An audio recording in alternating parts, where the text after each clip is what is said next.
Excellent. Okay. Well, shall we get started then? So Let's. So hi everybody. We're Rural Studio.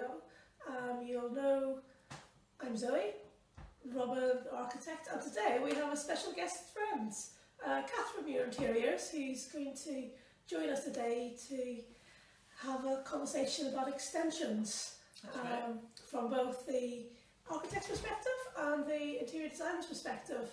And we're really working off the cuff, and so we'd love to hear from any questions that you guys might have. Feel free to post and contribute and join the conversation, because we want to make it as useful for you as possible.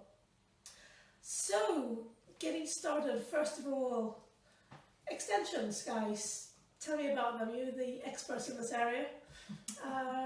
If I'm looking for an extension, what's the first thing I should probably do? Who should I talk to first of all? It's probably worth thinking about why somebody would want an extension in the first place. So potentially they need to expand their home. Perhaps it's too small. Often perhaps the layout of the downstairs isn't flowing for them properly, or maybe they want a bigger kitchen. Yeah, well, lifestyles have changed massively since most people's houses were built. Yeah. So you nearly always find that the kitchen and dining space isn't the family space that people want these days. Yeah, especially if they're so old that there would have been a housemaid or which is how they were originally built. Yeah, Most people live in houses that stem from before the 1950s. Those houses were built with galley kitchens where you might have had a maid or one person back there doing all the cooking. That's not really how we actually live our lives these days. That's not how we have a family kitchen, which is where people want to spend most of their time. So the kitchen's really much more the heart of the house now. Yeah. Obviously, kitchen's not the only reason people want extensions, but it probably is the most common one. Yeah. Kitchen and kind of connected living space around that.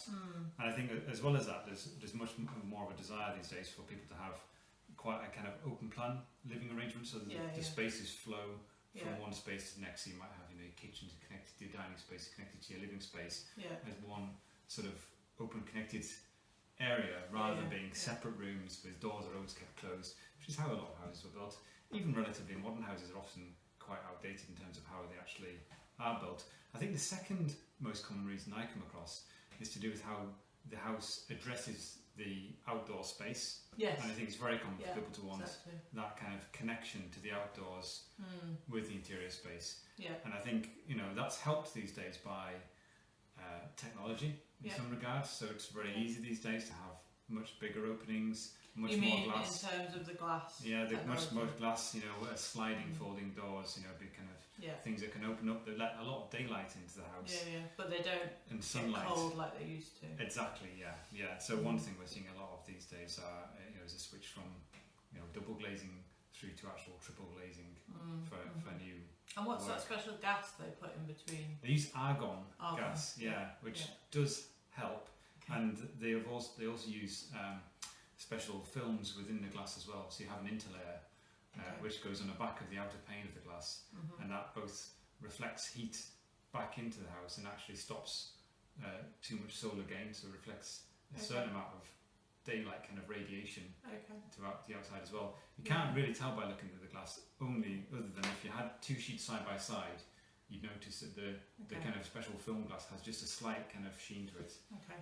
But so okay, brilliant. Okay, so we've got an idea now of why we might kind of change the use over time.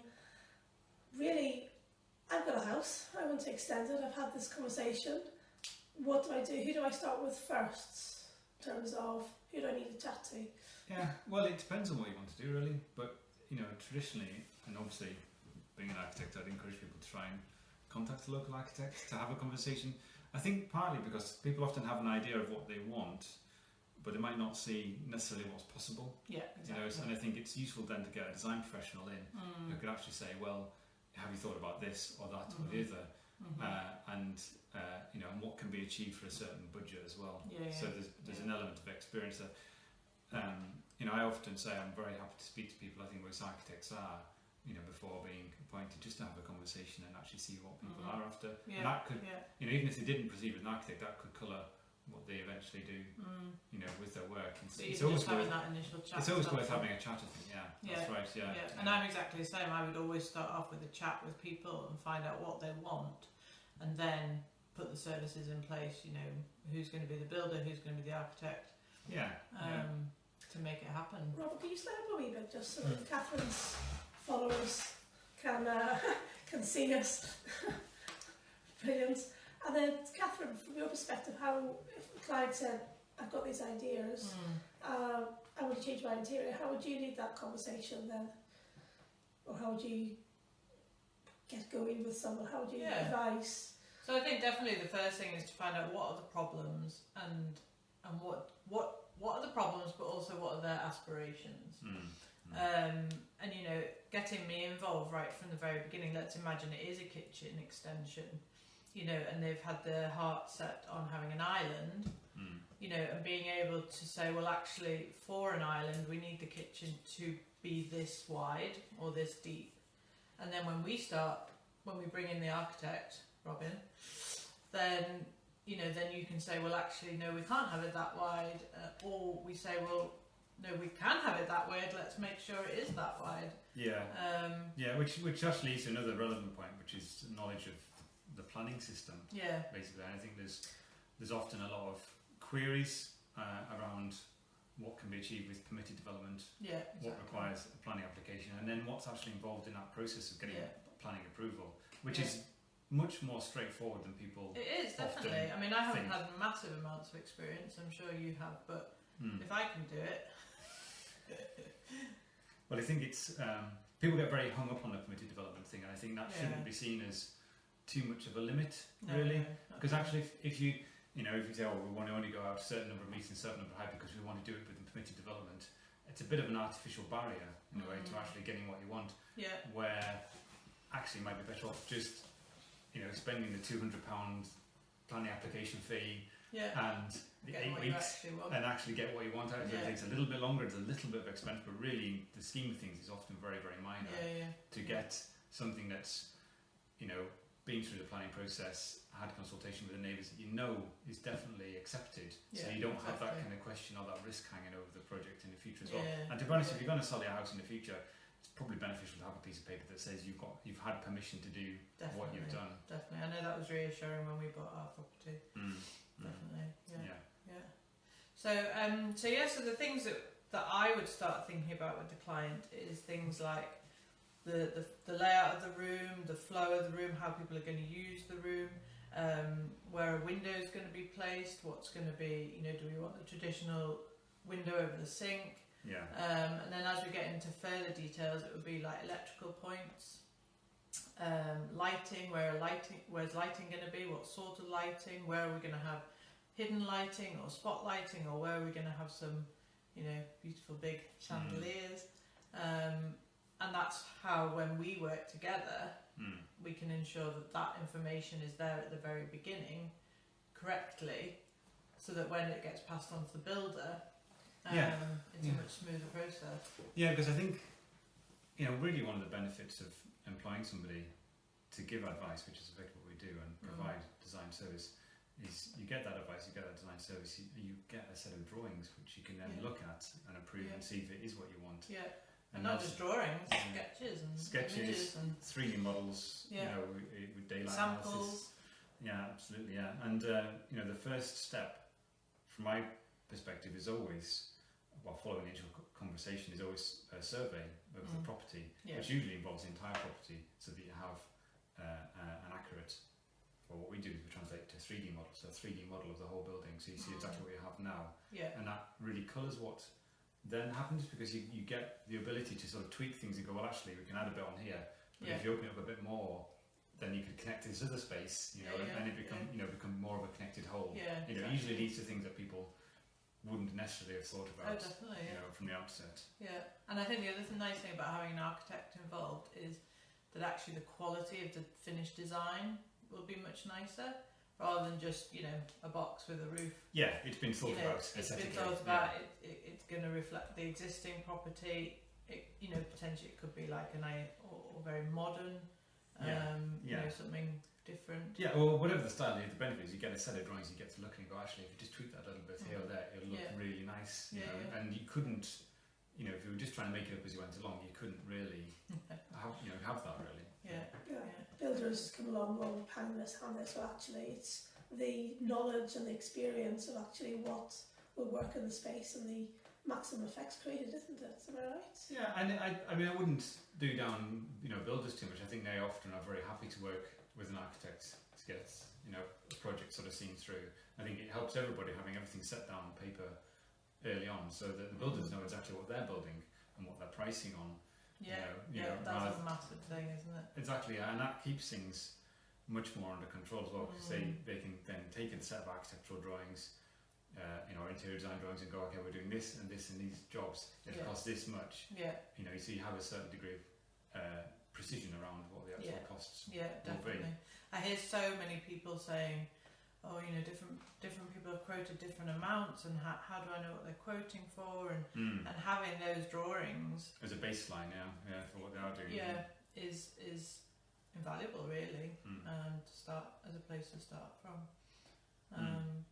And the other thing about hiring specifically interior designer is I can put together a whole package, so it's not just about the kitchen layout, but it's also getting the right sort of flooring for you and your family, getting the right wall colours and the tiles, and actually creating that full package, and not just. Well, I know that you work very closely with kitchen manufacturers as well, so you'll be able to work with them and know exactly what products. You can do bespoke things and and what's really, you know, in trend as well. In terms of, that's the difficult thing.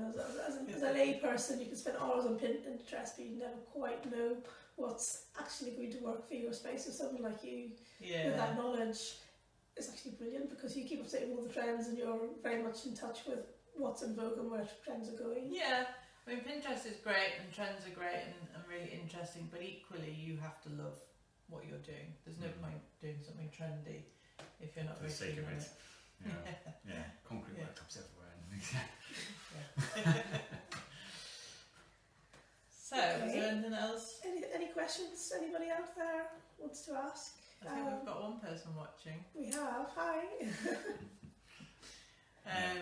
When we talked earlier, we talked about the spelling out the process, I suppose, from start through to finish, and really actually sort of how long that takes as well. I think you know, usually when I speak to people, they don't really have much of an idea, which is understandable because most people haven't built things before. I know, really. So I can go through from what my perspective would be on that. Yeah, definitely. So they pick up the phone, they ring you first. What would you do next? Well, I said earlier, just initial face-to-face meeting, have a look at the property, have a chat about ideas, really. I'm very happy to throw things out there, have a really good discussion. Then go away, obviously talk about appointments, what my services might be, but really the next stage then is to do a measured survey, do an initial set of proposal drawings, picking up their brief, and you know, send those off. And usually there's that becomes a slightly iterative process. So it's the initial proposal, and people say, "Oh, it's great, but you know, we really want to have this in the kitchen, or we really want to have space for a really big dining table, or whatever it might be." Things that they haven't thought of in the first instance. And if that's where, if I'm involved at that point too, then we can start actually doing a proper a basic sketch of a kitchen within that space to see what would be possible. And exactly, the actual layout of it. So you say, well, actually, your cutlery drawers here, you've got this much space for this and that and the other. Very, very helpful. We can push that wall out by an extra metre, we can fit this, or here goes our post plan. That's what happens on a live video. Bound to happen.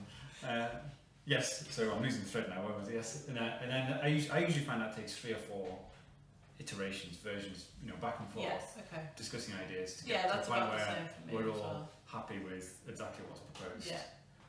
And then, if necessary, then it goes, through the planning process. So that's prepare and submit a planning application. So that takes about, is it 6 weeks? It takes a couple of weeks probably to prepare the application, and it takes 8 weeks. There's a statutory limit of 8 weeks through the planning application process itself. So basically, you're talking about 3 months, but from the initial phone call to having planning permission, if everything went very quickly. It's probably 3 months would be quickly, nearly. Usually it's more more like 5 months, I'd say. 3 to 5 months. Yeah, so that kind of range anyway. Yeah. You know, which people might think of it as being a long time, but actually it gives you the chance to really. I think people think, I want to go ahead really quickly, but then once they get time to think about it and go through the design, that process does take a bit of time as well. You know, from a practical point of view, it gives you more time to save up. Yeah, it's true. Yes. Yeah. So, and then once you have planning approval, or even if that looks imminent, then you start on what we call the technical design stage, which is really then starting to pull together the specification and the details so that you've got something very precise and very detailed that the builders can actually prepare a quote for. And that runs hand in hand with preparing stuff for building regulations, which people obviously will have heard of and be familiar with to a certain degree. So is that the point where you'll get a builder involved? Towards it, so there's a process to do before you get a builder involved, really, which is about preparing all those details, putting stuff out to building control for any comment they have, which often has to do with things like the thermal performance and the ventilation of the space, any particular kind of hygiene regulations that apply. The building regulations are fairly dense, so there's a lot in there to consider. But then basically agreeing all of that, so you know exactly how it's going to perform and how it's going to be built. And then you basically have a set of documents you approach a builder. Sometimes it's worth getting a builder on earlier just to give a kind of a rough figure of what they think it's worth overall. But really, they'll often say we need to see the details before they can price it properly. And so that's when you get your builder or builders involved to quote. And then select your favourite builder to then take the work ahead on site. And then the final question of that is the kind of on-site management of it. Which is the most variable aspect of all of this. So the process up to that point is actually very contained and is usually pretty much the same, really. But then when you get a builder on site, it really depends on the builder, it depends on the client, how involved they want to be in that building process, and how much they trust their builder in a way. So it can go anything from a really hands-on client who's got a builder they really trust, they can just go ahead and do the work themselves, and as an architect I can more or less step away from that process. And that's at one end of the spectrum. The other end of the spectrum is where I'm going to site every week to check the builder's doing what he's supposed to be doing, and the client's moved out for 6 months while it happens. And it can be anywhere between those two extremes, really. Of course. So then at that point, while the build is happening, the client and I would be working away in the background, finalising the kitchen plans. So how long, can you put a time length on how long a build would take? For a house extension? It's typically between 3 and 5 months. I'd say advise people on allowing for as a build period. 12 weeks or 3 months is fairly common for something relatively small. So it's quite a long time. And then as it gets bigger, but it takes a while. There are quite a few stages to go through. So I don't really expect things to happen a lot quicker than 12 weeks typically. Does that include the interior as well? That's usually from start to a finished. To a finished product, and so there's a bit of, there'll be the last couple of weeks is usually when the kitchen fittings happen and the decoration and all that kind of stuff, and the nice bit. It suddenly goes from being a building site to an actual house, home, which is always the exciting point. But before that, it's all diggers digging holes in the ground and drains being laid, that kind of stuff. Services. One thing is also worth mentioning, and it's really. Again, it's part of that variable story. It's really how involved we get and what kind of contract you have with the builder as well, because that can be, and we often recommend it's quite a formalised thing, a written contract. The RIBA Royal Institute of British Architects produce a range of small works contracts saying specifically house extensions, which is just about once you have things agreed. Writing it down and signing it, so there's absolute clarity. Well, often the builders will have their own, won't they? And actually the British Institute of Interior Design, they produce contracts as well. I showed them much of a similar thing, and really the key there is agreeing what's being delivered in what time scale for what amount of money. Exactly, so that if things, time scale slip, or the builder comes back and says actually this is going to be more expensive, then there's actually something to refer back to. Clearly understood basis, and they do, very rarely ever gets that base, but they do cover things like disputes as well if things do go wrong. But that doesn't very often get enacted. But it is there, and they also, one thing that people often don't think about is a kind of what we call rectification period at the end of the works. Okay. And so usually, Snagging. Yeah, snagging. Yeah. That so horrible word. Yeah, exactly. Yeah. So that there is a small amount of money held back and a clause in there. If the builders come back after a number of months, usually 3 months for a small project, to basically check everything's working. Yeah. And fix any settling in cracks or anything that's not quite tuned right. It's usually pretty minor stuff, but it's there to make sure that everything gets done to a satisfactory standard. Yeah, exactly. At the end of the day. And by that point, hopefully you can have a nice party. Exactly. Yeah. So it's quite a long process. I mean, we're talking a good year, really. Yeah. It doesn't usually happen from very, very start to very, very finish, much quicker than 9 months. Okay. And a year is probably more of an average, really. Yeah. And in terms of payment, if someone was paying you, would that be staggered? For myself, off the builder's work. For yourself, because that's how I do it. I stagger my payments to allow. Yeah, that's right. Yeah, and I usually for the early stage, I base it on kind of key stages. So survey, concept design, planning, application, submission. And I always say to people as well is there might be a series of kind of amounts for each separate stage of the works, but there's no obligation to proceed. They could get as far as planning and actually go, we've changed our mind, and that's absolutely fine. That's people's prerogative.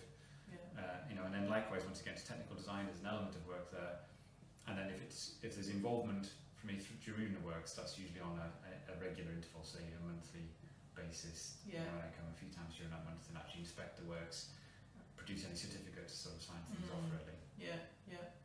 Do you do the same as well, Catherine? Yeah, that's it. So there'll be like the concept stage, then moving into more final stages, and then the purchasing, and if they need project management, that side of things as well. And then at the very end, some people like the styling, the finishing touches to make it.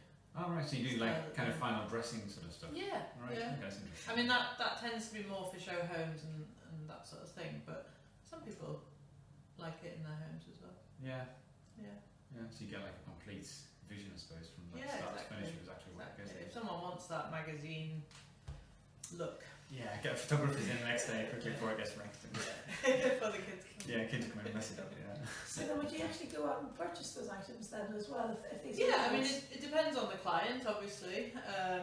But if they want me to put that into the budget, or use their own stuff, there might be a few things. Maybe they want new china, new cutlery. I can do all that table dressing, Right. that kind of thing as well. Yeah, no, that is different for me. Whereas I've never purchased anything. My job really is producing drawings and technical documents. Yeah. It's actually what I kind of produce for people. Yeah. At the end of the day, all purchasing is done through the builder really, or the client directly. Yeah, well, I do some purchasing, so I would purchase the kitchen, and the flooring and the lighting and the furniture.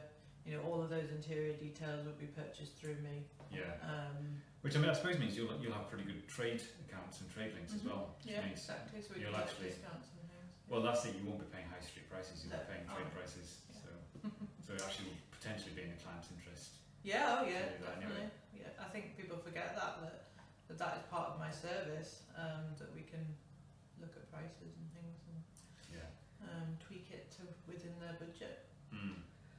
Excellent. Well, I'm kind of looking at the time going by. We promised everybody a 30-minute show. We're doing a quick wrap up, quick summary. So everybody, any final things you want to both say about? I think if somebody is looking for that vision in their head to come out maybe even better than they can see, then that's when it's worth hiring us. Yeah. They will get that next level up of not just design quality, but efficiency and practicality and legally. Well, that's right. Yeah, the technical side of it is important, Yeah. but I think it's always nice to say actually it's about looking at the existing situation and where things can be improved, which people wouldn't necessarily have thought of in the first place. And making the design as functional Yeah, and possible. that's right. And I nearly always find that actually, although you're looking at, if you're extending a property, almost as much effort is put into kind of looking into the rest of the property as well. You sort of look, if you extend a space, it's not just about literally about space getting bigger. It's got to work in the other direction. It's got to work inwards as well. Yeah, definitely.